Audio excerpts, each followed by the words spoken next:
It started with a knock, 3 soft taps on the kitchen window just after midnight. I froze, mug halfway to my lips. The wind howled outside, but this sound was different, intentional. Deliberati live alone. I've lived alone since Greg left. 6 months ago, quiet was my sanctuary until that knock. When I pulled the curtain aside, my heart stutterer, my sister's son. 19, troubled, beautiful in the way storms are, unpredictable and wild. He was soaked through, hoodie clinging to lean muscles, eyes glassy. And Mara, he said, voice muffled by the storm. I didn't know where else to go. I let him. Mara, 41, divorced, childless, a high school guidance counselor who teaches kids about choices, accountability, self-respect. The irony is not lost on Meddler. Moved in the next day. My sister was in rehab again, her 3rd stint, and he'd aged out of patience. I told myself it was temporary, just until school started, just until he got back on his feet.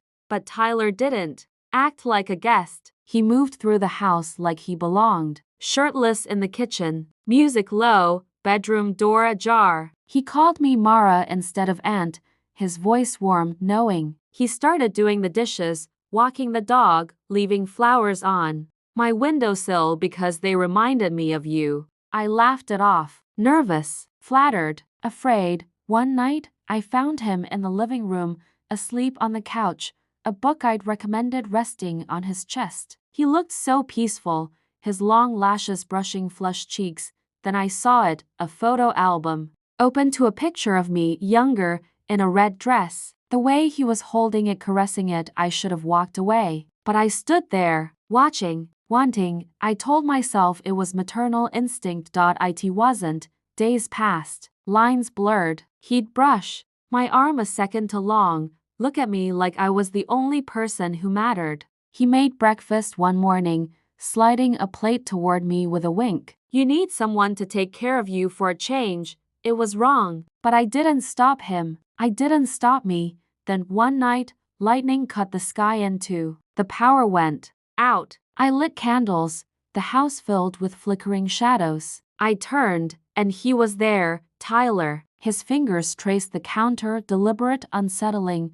Mara, he said, voice barely above a whisper. Tell me to leave. I should have, but I didn't. The kiss came like fire, desperate, forbidden. Every breath between us was a betrayal, and I let it happen.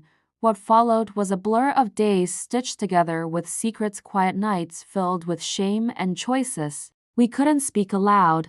We'd lie together afterward, bodies to close, hearts pounding out of rhythm. He'd tell me about his childhood, how he used to hide under the bed when his mom had one of her rages, how he dreamt of running away but didn't want to leave his little sister behind, how, when I visited them once with a birthday cake and a smile, he thought I was an angel. I used to picture living with you, he said once. Safe, clean, warm. He traced the curve of my hip. And then I got here, and it was even better. It twisted something in me, maternal, emotional, human. I felt seen, needed, adored, like I was finally the center of someone's universe.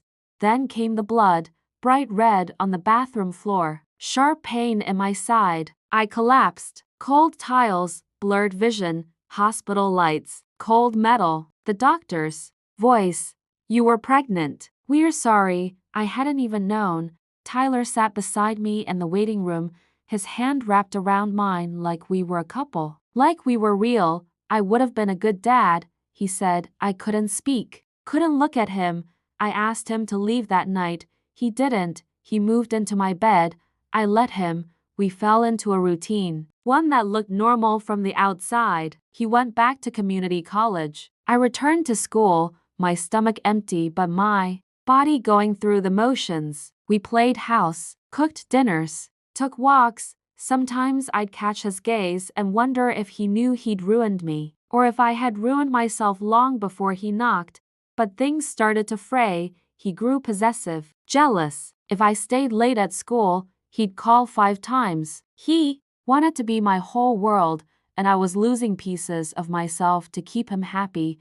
Then, one afternoon, while folding laundry, I found it, his phone, unlocked. a folder named M. Inside videos of us, of me, sleeping, dressing, whispers in the dark that made my skin burn, my breath caught, my hands shook. I confronted him, voice trembling. You recorded us? He didn't deny it. I wanted to remember everything. He said, in case you left, I trusted you.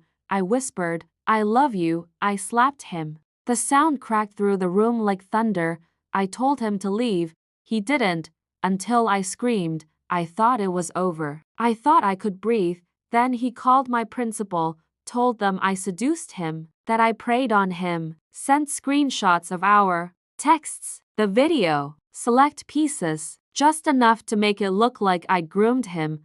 I lost my job, my reputation, my home. Police came. I wasn't charged, but it didn't matter. Whispers replaced friends. My name was smeared online. Parents called me a predator, and he vanished. Now I live in a town 3 states away. New name, new job. I rent a small cottage by the woods and work at a bookstore during the day. On weekends, I volunteer at a women's shelter, teaching others how to recognize red flags I once ignored.